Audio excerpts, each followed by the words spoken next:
An ultimatum to Israel this Thursday night. The action the U.S. could take if the IDF invades Rafah. A major military operation in Rafah would further weaken Israel's standing in the world. And where ceasefire talks stand now. Another scare on a Boeing plane. As the company is hit with new allegations. A prescription for plastic medical waste, how some Canadian hospitals and suppliers are reducing their carbon footprint. Plus, refusing to stand idly by and risking her life. There's such a huge responsibility to stay here with these people. A BC woman on the front lines to help residents of war-torn Ukraine. Global National with Donna Friesen. Reporting tonight, Farah Nasser. Good evening to you. Thanks for joining us. Israeli Prime Minister Benjamin Netanyahu defiant tonight in his response to U.S. President Joe Biden. If we stand alone, we will stand alone, says Netanyahu in a video message. He addressed Biden's decision to halt some shipments of American weapons to Israel over fears of a full-scale ground invasion in Rafah. Withholding some military aid is the White House's strongest warning to Israel since October 7th. But what that move would accomplish isn't exactly clear. Israeli defense forces are already in Rafah, which has been subject to a sustained bombing campaign for weeks. And according to the White House, weapons shipments are still going into Israel. What isn't getting there is enough humanitarian aid. Demonstrators in Israel staged a sit-in blocking aid trucks from entering the Gaza Strip. According to the World Food Programme, there is only 3 days' worth of food and fuel left in southern Gaza. Fleeting hopes of a ceasefire are all but gone after negotiations broke down in Cairo today as the world waits for a pending ground invasion in Rafah. Jackson Proskow has our top story tonight. This is the aftermath of an Israeli airstrike in Rafah, a grim preview of what the U.S. fears a full Israeli ground invasion would look like. My friend died. They picked him up in pieces. Everything is in pieces, says the survivor. And so, as Israeli tanks mass near the border with southern Gaza, the U.S. has drawn an unusually sharp line in the sand, a clear rebuke of its close ally. If they go into Rafah, I'm not supplying the weapons that have been used historically to deal with Rafah. The Israeli government remains undeterred and says it has all the weapons it needs to proceed with the missions it has planned. We will do whatever is necessary to defend the citizens of Israel, said the defense minister.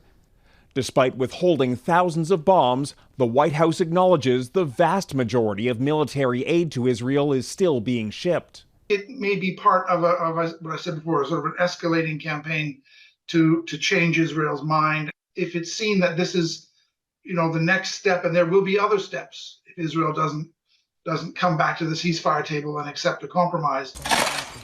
In the face of conflict, the U.S. is also trying to exert soft power, proposing alternative methods for defeating Hamas that don't involve a ground invasion.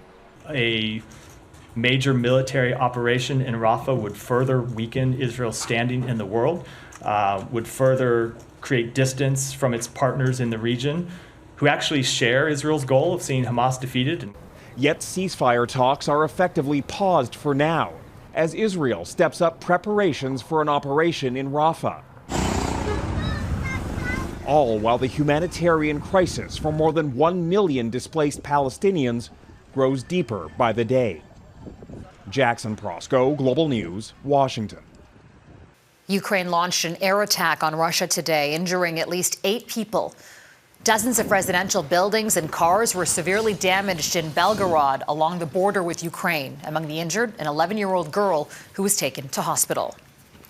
And a Ukrainian drone has struck a major oil processing plant in Russia. It's about 1,500 kilometers away.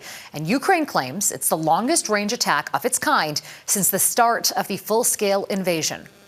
A Ukrainian drone also sparked a huge fire at another oil refinery in Russia. Several storage tanks were damaged. Troops have been stepping up strikes on energy infrastructure, key to funding the Russian economy and the war on Ukraine. Airplane manufacturer Boeing is facing more trouble today after its passenger planes were at the center of two dangerous incidents in two different countries, both happening within hours. And it's the latest on what's already a long and troubling trend of similar events involving Boeing's aircraft. As Neetu Garcha reports, that's on top of more whistleblowers accusing the company of turning a blind eye on safety. From a frantic evacuation after an aircraft skid off the runway during takeoff in Senegal, to a front tire bursting upon touchdown in Turkey, with nearly 200 people safely evacuated without injury. Two separate incidents within hours of each other on Thursday involving Boeing 737s have left passengers shaken. Officials in Senegal commend the pilot's handling of the situation. They say 10 of the nearly 79 people on board were hurt, 4 of them with serious injuries. An investigation is underway into the cause of the incident, which temporarily shut down the airport. It's the third incident involving a Boeing plane to make headlines this week at a time when the company is facing intense scrutiny. This is a recipe for disaster, really. Now a whistleblower from Spirit Aerosystems, a key Boeing supplier, has come forward with alarming allegations.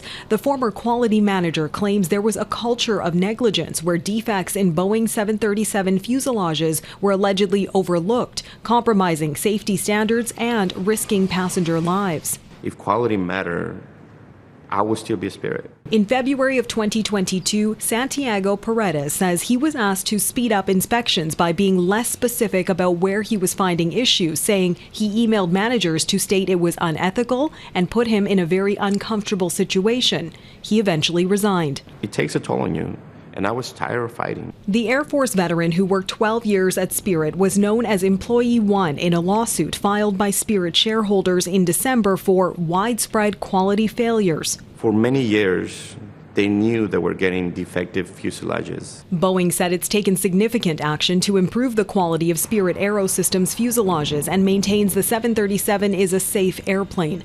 As for Thursday's incidents in Turkey and Senegal, Boeing said the planes were delivered 16 and 30 years ago, respectively, referring further comment to the airlines. Neetu Garcha, Global News, Vancouver. Police have tracked down another suspect in last year's heist of gold bars from Toronto's Pearson Airport. Archit Grover was arrested on Monday after he returned to Canada on a flight from India.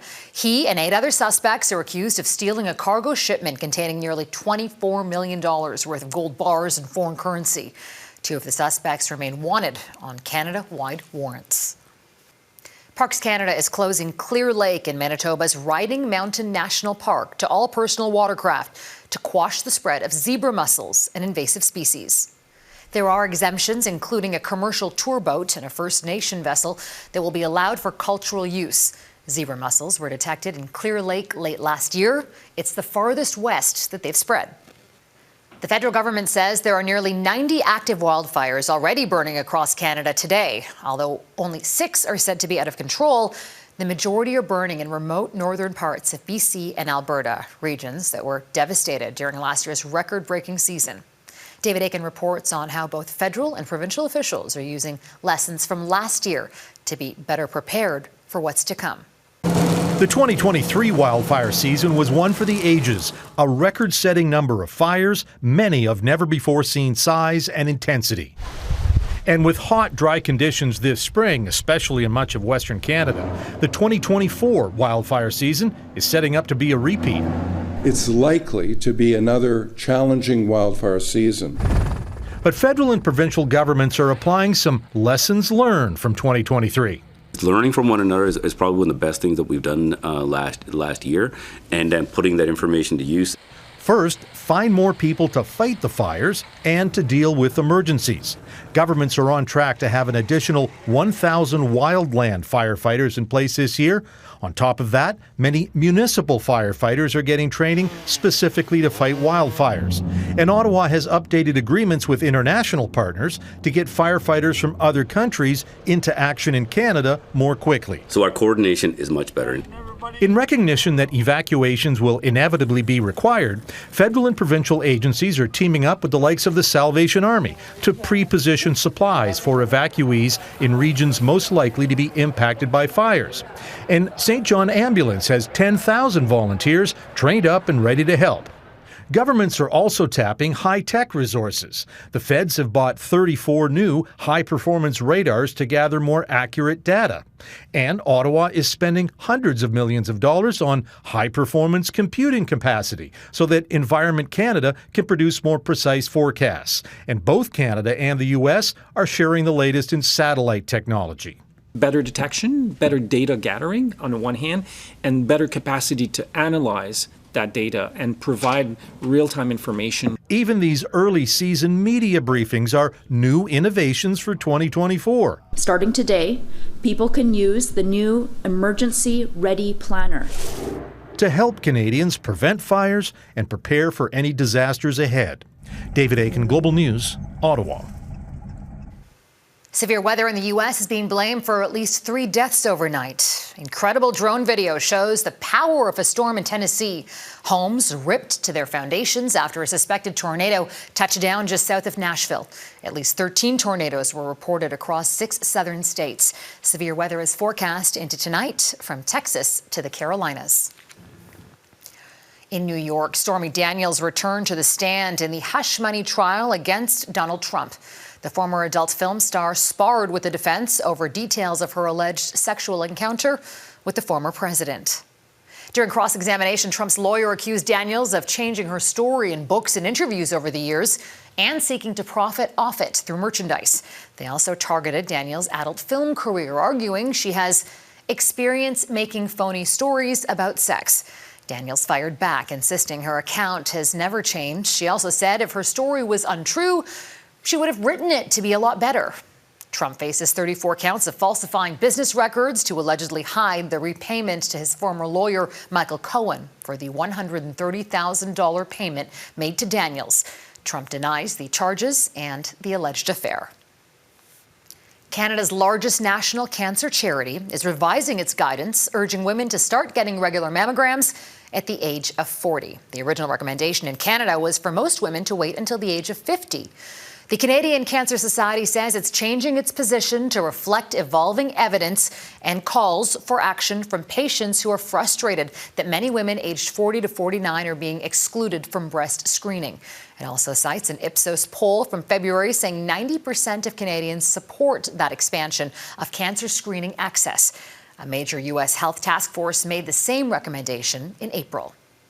Rising tension in northern Alberta. Coming up, the feud between a First Nation and an energy company.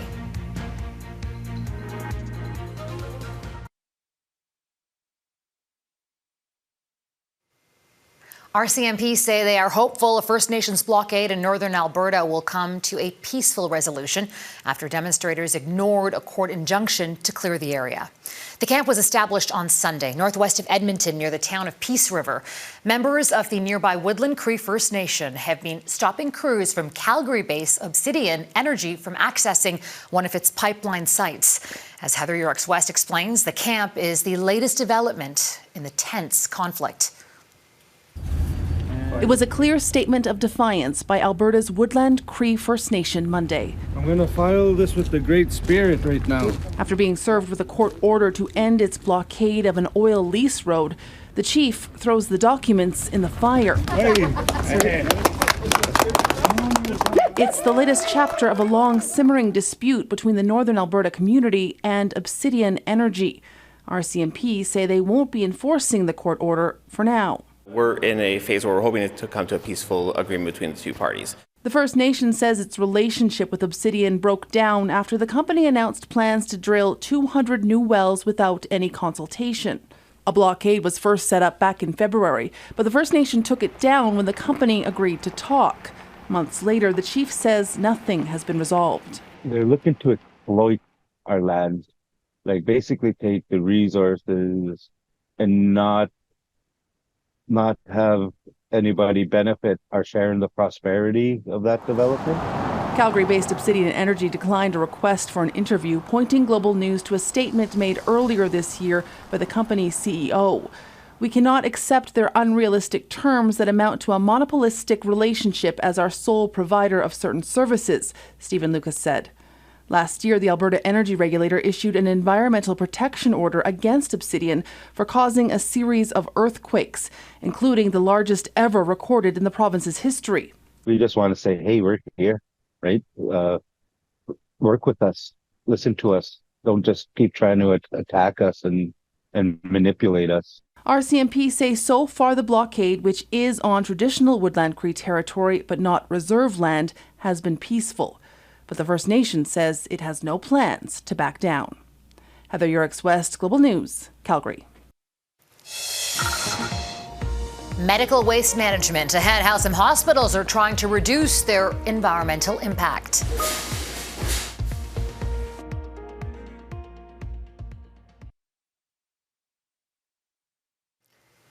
In the world of healthcare, a lot of resources go into medical procedures to improve or save lives. But those efforts also produce a lot of waste. Eric Sorensen looks at how some facilities in Ontario are taking steps to cure long-standing issues in sustainability. In an emergency, hospitals save lives. But there's a public health emergency where hospitals fall short. The environmental waste they generate. Plastics, single-use implements, gloves, masks, even gowns that all too often end up in landfills. Healthcare actually represents 5% of the national carbon footprint. McMaster Children's Hospital produces 3 tons of waste every day, but it's becoming an environmental leader and leaning on its suppliers to follow suit. So this is an instrument called a ligature. What sets this gynecologic device apart is it's recyclable. After they're used, Stryker, the manufacturer, takes them back, sterilizes the pieces, and rebuilds them to be used again. It's an improved ability for us to have sustainable accountability for what waste we're creating in the operating room as well as medical waste. Some used surgical equipment now gets dropped in this green bin, a yellow bin for sharp needles and such, and a hamper for one of the most environmentally damaging plastics, PVCs. They put IV bags, nasal cannulas, oxygen masks inside of that. When thrown out, medical tubing and IV bags release toxic microplastics into the environment. But Hamilton Health Sciences hospitals are recycling them to be transformed into flooring or other products. The PVC program has diverted 4 tons of waste from the landfill, which is about the equivalent of an elephant by weight. One of the biggest sources of medical waste, especially during the pandemic, was hospital gowns, often discarded after one use. Ecotex takes in tons of used gowns and linens and is partnering with hospitals not just to clean them, but to get 75 or more uses out of each one. So we've focused a lot on innovating with our suppliers and finding ways that we can have longer lasting and more functional textiles. The key to all of it is hospital systems leveraging their enormous public dollars to require private companies to be more sustainable. Say, hey, tell us what you're doing regarding your environmental performance, because we're going to begin scoring you on those things, and we're developing that criteria right now. It drives decision making for companies like ourselves to step up and be part of the solution and help make healthcare more sustainable in the future. Waste can be cut throughout the supply chain, says Miles Sargent. And I tell the hospitals that are doing this to talk about it, brag about it, let the community know how important this is. He says all industries can be more sustainable, and healthcare should lead the way. Eric Sorensen, Global News, Hamilton, Ontario. We are loaded up with 4,500 liters of... Standing her ground next, what inspired a BC woman to help on the front lines in Ukraine?